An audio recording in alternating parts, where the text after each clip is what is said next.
Hey guys, মোৰ তিনিটা parcel আহিছে। এই পাৰ্চেল কেইটাত কি আছে আপোনালোকক দেখাই আছোঁ। সৰুটো লাষ্টত দেখাম।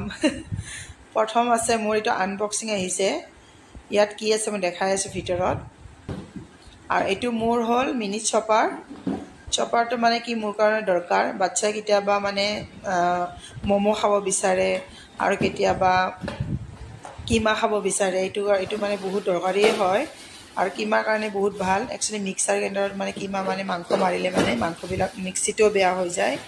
আৰু এইটো চপাৰটো বহুত ভাল, মোৰ কাৰণে দৰকাৰী বস্তু। আপোনালোকক যদি লাগে লিংকটো মোক কমেণ্টত জনাব। আৰু এইটো মানে দাম হ'ল 1300 টকা। আৰু ইয়াতে আছে মোৰ হ'ল মানে কল। কেতিয়াবা ঘৰত ফ্ৰুটছ আনিলে ফ্ৰুটছবিলাক পোকে ধৰে বা কলবিলাক মানে বাহিৰত ওলাই থাকিলে মোৰো ভাল নালাগে এনেকুৱা। এইটো কল ধোৱা কৰি আনিছোঁ। আৰু এইটোও বহুত দৰকাৰী বস্তু আমাৰ কাৰণে, হয়নে নহয়? আৰু এইটো ফুলটো লগাই ল'ব পাৰি, আপোনালোকে ওপৰৰ ফুলটো ধুনীয়াকৈ লগাই ল'ব। আৰু ইয়াতে আছে মোৰ কফি কাপ। একচুৱেলি এইটো হ'ল মাইক্ৰ'ভেনৰ ছেফ হয় কফি কাপটো। কেতিয়াবা বাচ্ছা যদি বিস্কুটে যদি কেক খাব বিচাৰে, ইয়াতে মিনি কেক বনাই দিব পাৰে মাইক্ৰ'ভেনতে। এইটো মোৰ দৰকাৰ।